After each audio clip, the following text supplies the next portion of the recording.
Hayden's story shows that even a small good deed can create a big impact, just like a stone thrown into the water creates ripples that spread out. One good act can lead to many more positive things. Let us know where you're watching from. Now, relax and enjoy this amazing story. The 10-year-old boy, named Hayden, chose a budget car thinking that perhaps the person inside would have a kind heart. Using a rag, he began cleaning the windshield with quick and precise movements. The driver, a middle-aged man, rolled down the window and handed Hayden a few coins. "Thank you, sir." While moving, he saw another child, younger and visibly hungrier, sitting on the sidewalk. He paused for a moment, and after counting his coins, realized the girl needed the money more than he did. She looked weaker and more desperate. "Hey, are you hungry?" The girl nodded shyly, her big eyes filled with hope. Hayden handed her some of his coins. "Here, get yourself something to eat. I can still earn more." "Thank you. I'm so hungry." Hayden glanced around, noticing other kids in similar, if not worse, situations. Seeing that gave him the strength to keep going, knowing he wasn't fighting alone. As the day came to an end, Hayden found a small corner in the park to rest. He watched the city lights flicker on and saw people rushing by. Despite being tired and hungry, he held on to the hope that tomorrow would be better. A new day has arrived, and Adrian, a man in his late 30s with sharp features and a commanding presence, strode through the crowded streets of Boston on his way to an important meeting. He wore a perfect suit, reflecting the success he had achieved in the business world. At the close of a lengthy meeting, one of his associates mentioned a charity event happening in the city. Normally laser-focused on the bottom line, Adrian found himself intrigued by the idea. Later, driving through the streets, Adrian observed the world outside his car window. He saw people sleeping on the sidewalks, and it took him back to his own tough childhood. "I've been through tough times too," he thought, his chest tightening as he remembered the hunger he felt when his parents struggled to find work. Adrian stopped at a red light and glanced out the window, noticing a young boy approaching with a dirty rag in his hand. The boy, with eyes full of determination, walked up to the luxury car, but hesitated for a moment. Adrian lowered the window and calmly responded, "What do you need?" "I just want to clean your car, sir. I'm trying to earn enough to get some food." "Go ahead. You can clean the front." As Hayden wiped the windshield with quick, careful strokes, Adrian watched him closely. The boy worked with a kind of dedication that was rare, especially for someone so young. "You're good at this." Hayden paused for a moment, looked up at Adrian, and smiled. "Thank you, sir. I try to do my best at everything I do." When Hayden finished cleaning the car, Adrian handed him a large sum of money. "This is for your hard work." Hayden hesitated, his eyes widening at the large amount. "Sir, I only want to make enough to eat today. I'm not looking for charity, just a chance to work and earn my food. I don't want handouts, just a fair shot." The boy's honesty moved Iban, leaving him temporarily speechless. Suddenly, Hayden handed the bills back, keeping only a small one for the work he had done. "What's your name?" "I'm Hayden, sir." "You're hungry, right, Hayden? Let's head over to that diner and grab a bite. After that, my car could use another cleaning." It was an excuse to spend more time with the boy, to get to know him, and see how he could help. Hayden, surprised and grateful, accepted the offer. "Thank you, sir." Adrian smiled, feeling satisfied that he had found a way to offer help without hurting the boy's pride. "All right then, let's go," Adrian said, opening the car door. As they walked, Adrian took the opportunity to learn more about Hayden. "Where are your parents, Hayden?" Hayden dropped his gaze and replied in a low voice, "I lost them a while back. I've been on my own since." Adrian felt a lump in his throat as the boy's words sank in. "This kid's been through so much already. You've been really brave, Hayden. Living like that isn't easy," Adrian said, hoping to comfort him. When they reached the simple, modest diner, Adrian ordered a full meal for Hayden. As they ate, Adrian kept watching the boy with growing admiration. Even though he was clearly hungry, Hayden ate slowly, savoring each bite. Thank you, sir. This means a lot to me. You deserve it, Hayden. Hard work and honesty are rare these days. Adrian knew. He needed to find a way to offer something more lasting for Hayden. He could feel the stares of people around him, curious and surprised to see a man in a sharp suit sitting in a humble diner with a street kid. The customer's curiosity was almost palpable. At the end of the meal, Adrian locked eyes with Hayden and made up his mind. Hayden, I really want to help you. How about you come stay at my place? That way, you won't have to worry about where you're going to sleep or what you'll eat tomorrow. I promise I won't hurt you. I just want to help. Hayden hesitated for a moment, his gaze fixed on the millionaire, as he weighed whether or not he could trust him. But there was something in Adrian's eyes that made Hayden decide to take the leap. He felt a flutter of hope. Are you serious? Yes, I am. Let's go to my place. You're hungry, and you deserve a chance at a better life. With tears welling in his eyes, Hayden accepted the offer. Thank you, sir. I won't let you down. I know you won't, Hayden. Let's go. We have a lot to do. And with that, Adrian brought Hayden home, determined to turn the boy's life around. As they drove, Adrian thought to himself, maybe helping Hayden is the key to finding what's been missing in my own life, doing good for someone who truly needs it. Back at the mansion, Yvonne's mother, Lucy, stood in the lavish garden, admiring the perfectly manicured hedges. She was a woman who cared only for status and wealth, her face seemingly frozen in a constant expression of disapproval, especially toward her son's decisions. Just then, Adrian walked into the house with Hayden, the boy still covered in dirt and wearing torn clothes, but there was a new glimmer of hope in his eyes. The moment Lucy saw them, her face twisted in disgust. What is this, Adrian? Adrian, calm and composed, answered, Mom, this is Hayden. He needs help, and I've decided to bring him here. Lucy looked Hayden up and down, her disapproval clear in her expression. This is unacceptable, Lucy stormed toward Adrian, her frustration evident in every step.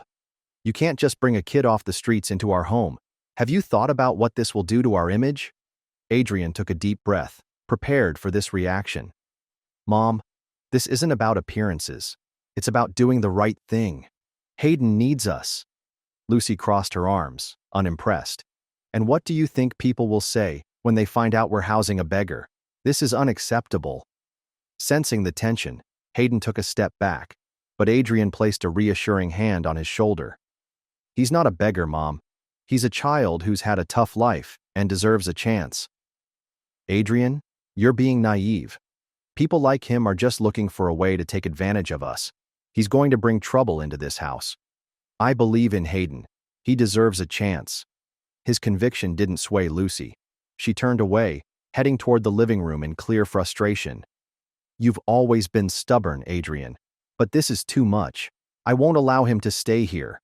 Adrian followed her, keeping his voice steady. Mom, this is my house, and I've already made up my mind. Hayden is staying. He needs a safe place, and I'm going to give it to him. If anything goes wrong, it'll be on you. That's fine, Mom. I'll take responsibility. Lucy, still doubtful, shot a glare at Hayden. Don't think life here is going to be easy, kid. I'll be watching you. Despite his fear, Hayden stood his ground. I'm a good kid. As Lucy walked away, muttering about Adrian's foolishness, he led Hayden to the guest room. I'm sorry about this, Hayden. My mom can be tough, but I'm here for you. Thank you, sir. I'll do my best not to let you down. Adrian smiled as he patted him on the shoulder. I know you will. Weeks later, the mansion was unusually quiet until Lucy realized her valuable sapphire brooch had gone missing. Adrian was at work, and Hayden was at home doing his homework when he heard Lucy scream. Tension quickly filled the house as Lucy frantically searched every drawer and closet. Where is it? That brooch is worth a fortune, Lucy shouted, her frustration turning into suspicion. Suddenly, she confronted Hayden, who had been studying in the living room, with a book Adrian had given him. Hayden, have you seen my sapphire brooch? Her question caused Hayden to look up from his book. No, ma'am. I haven't seen your brooch. You're the only outsider in this house. It had to be you." The direct accusation left Hayden stunned. He tried to explain, but Lucy cut him off. "Don't even try to deny it. You've been nothing but trouble since the day you arrived. Adrian might trust you, but I never did. I always knew you were after his money." "Ma'am, I didn't steal your brooch. I would never do that." "Then prove it. Where's my brooch? If it wasn't you, who else could it have been? Our staff is trustworthy." Hayden felt a mix of anger and sadness. Without Adrian around to defend him, he knew his words wouldn't hold up against Lucy's distrust. "I don't know where your brooch is, but I know it wasn't me." He felt cornered, with no one to stand up for him. And that's when Hayden made a tough decision. "I can't stay here if you think I'm a thief," he thought, while gathering up the old clothes he had arrived with, not wanting to be accused of stealing the ones Adrian had given him. Before he left, Hayden grabbed a piece of paper and a pen, sitting down to write a note for Adrian to explain his decision. He placed the note on the table and, with a heavy heart, quietly slipped out the back door. He knew his leaving would hurt Adrian, but he felt like he had no other choice.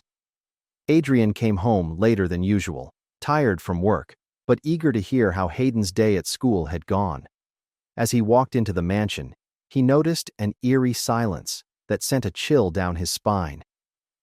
"Mom, where's Hayden?" But there was no immediate response.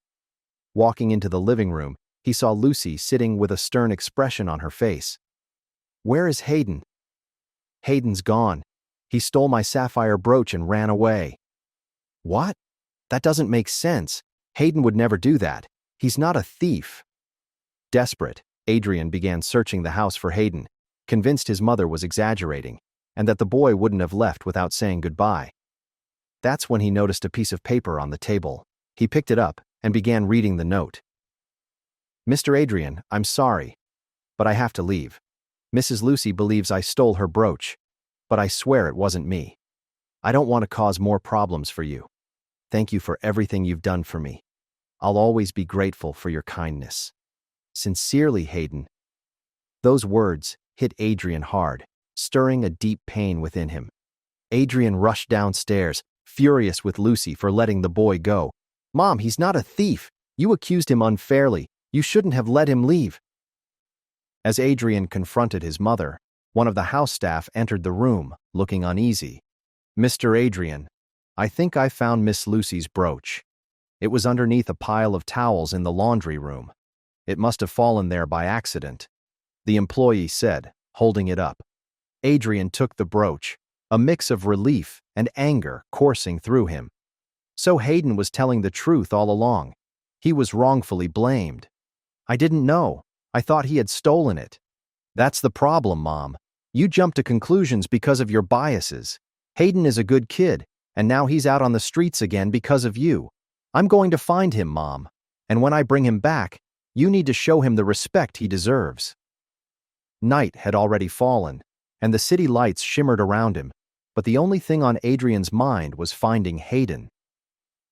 As he parked the car, Adrian stepped out and began walking down the sidewalk, scanning every face he passed. In the distance, he spotted a small, familiar figure sitting on the curb with his head down. "Hayden!" Hayden looked up, startled to see Adrian running toward him, and immediately began to cry. "You came for me." Adrian kneeled beside him, his heart swelling with relief at having found Hayden. "Hayden, of course I came. I'd never leave you." "I thought I'd never see you again, sir. I didn't steal the brooch, I swear." "I know, Hayden. I always believed in you. It was a misunderstanding, and I'm here to take you home. And your mom? She doesn't want me there. I'll handle my mother. What matters is you coming home with me. You deserve to be somewhere you're loved and respected." "Thank you. I trust you." Adrian couldn't help but feel a wave of relief and joy wash over him. He knew this was a pivotal moment for both of them. "You should never have left the house. Don't ever do that again. That house is your safe place." "Thank you for believing in me." Adrian reached for his phone before starting the car. He knew he needed to make a bold move to ensure his mother took the situation seriously. Hi, yes, I'd like to cancel all my mother's credit cards. When Lucy returned home, she found Adrian and Hayden sitting in the living room. Hesitant, she approached Hayden, her heart heavy with the realization of her mistakes. Hayden, I'm so sorry. I judged you unfairly. Please forgive me. Hayden, caught off guard but touched, looked from Lucy to Adrian. Of course, ma'am. I just want a chance to prove that I'm trustworthy. Adrian watched the scene, feeling a mix of relief and hope. Are you ready to take in a struggling street child, just as Adrian did? Please share your thoughts in the comments below. If this story touched your heart, give it a like and share it with others. Don't forget to subscribe to our channel to hear more inspiring stories. Goodbye, and see you soon.